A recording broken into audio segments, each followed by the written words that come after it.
We're on the Senate floor today and yesterday, and I think tomorrow we'll be continuing to debate the Countering Iran's Destabilizing Activities Act of 2017. And this is actually a very important bill, and I want to commend Senator Cardin, Senator Corker, the chairman of the Foreign Relations Committee, and many others on working hard to put this bill together. In the Foreign Relations Committee, there's been a lot of interest in this, and I'm a co-sponsor of the bill, and I think it's an important bill. Let me just give a quick overview of what its core purpose is. You know, there was a lot of discussion last year about the JCPOA and what it was going to do, what it wasn't going to do, but I think a lot of us, even those who supported it, and I certainly did not support it. Matter of fact, I thought it was a very, very misbegotten agreement that's going to undermine American interests and the interests of our allies in the region. But a number of us were concerned about what it didn't cover. And what the bill we're debating now today does is start to close some of those loopholes. So, for example, the core purpose of S-722 is to impose sanction on Iran for its ballistic missile program, which it continues to violate, by the way, UN Security Council resolutions. Its support of terrorism.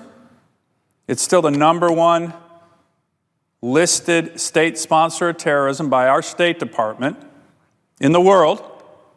Its transfer of illicit weapons, not supposed to do that under UN Security Council resolutions. It continues to do that.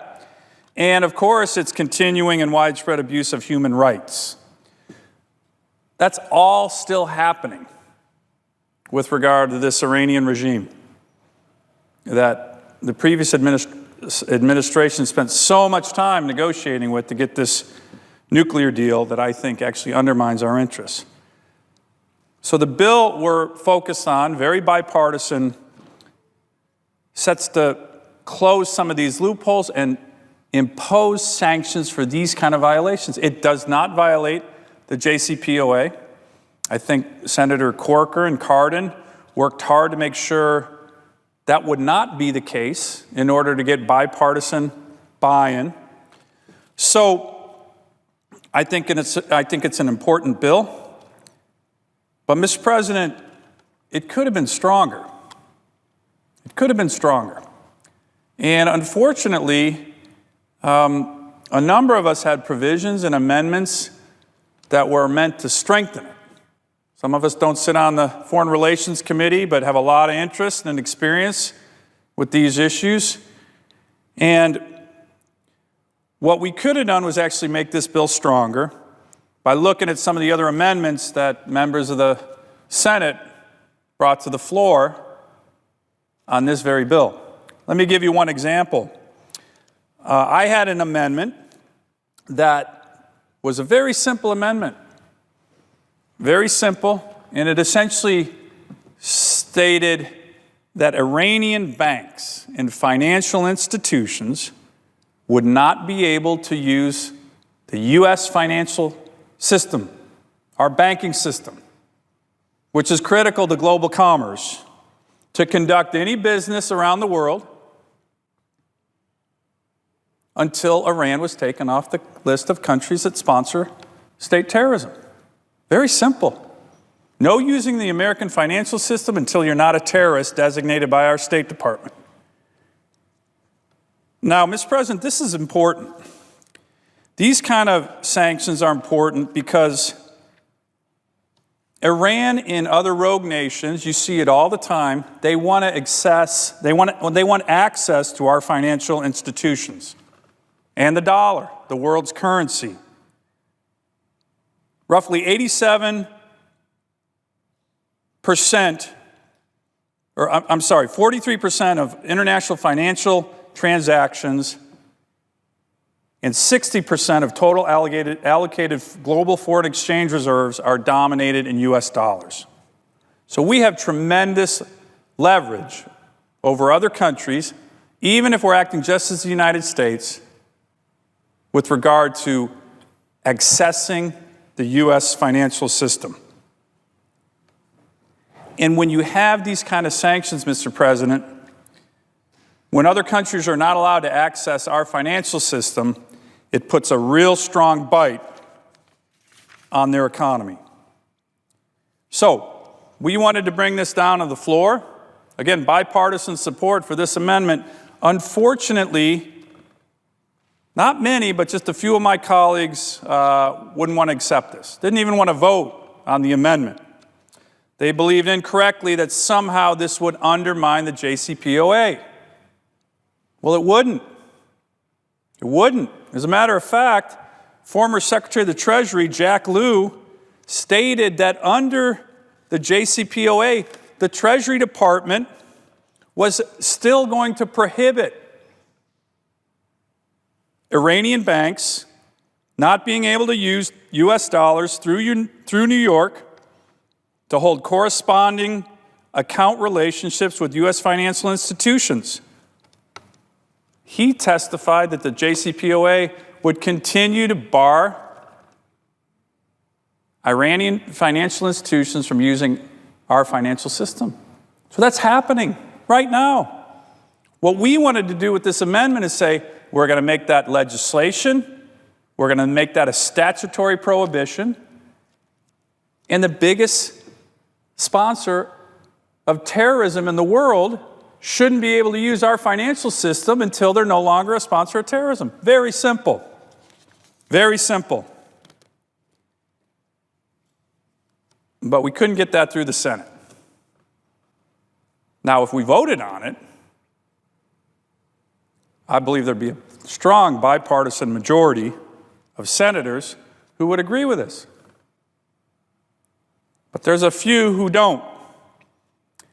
Mr. President, the JCPOA was sold in many ways as helping to ensure Iran would moderate its behavior, that Iran would become part of the, quote, community of nations again. Well, of course, despite claims by the former president and former Secretary of State that that's what the agreement would do, that hasn't happened. To the contrary, the opposite has happened. Iran has undertaken activities to undermine U.S. interests, the interests of Israel, our sacred ally in the Middle East, the interest of our Gulf Arab allies in the Middle East on an almost daily basis. Look what's happened since that agreement was signed. Moderating behavior did not happen. Much more aggressive behavior did. And it's really important for people to remember, this isn't just the largest state sponsor of terrorism. This is a country whose activities have led to the deaths and wounding of thousands of American soldiers and Marines. The Iranian regime was supplying very sophisticated IEDs to Iraqi Shia militias that were killing and maiming and wounding our troops in Iraq. That's a fact. This is a regime with the blood of U.S. soldiers and Marines and sailors and airmen on its hands. This is not a regime we should trust. This is a regime that we should do everything we have in our power to use our leverage to help undermine their nefarious activities around the world that they've been conducting for decades. So again, my congratulations, and I'm going to vote for the bill, but my congratulations to Senator Corker and Cardin for this important bill. But it could be stronger. And we need to look at ways to make this stronger. This was a missed opportunity. Simply bringing an amendment like this to the floor for a vote, let's see where people stand. It would be strongly supported by the American people, strongly supported by our allies, strongly supported by members of the Senate on both sides of the aisle. But, Mr. President, unfortunately, there's a few in the Senate who seem more interested in protecting the legacy of the JCPOA than really putting the screws to Iran and really limiting their ability to fund terrorism or their illicit businesses around the world.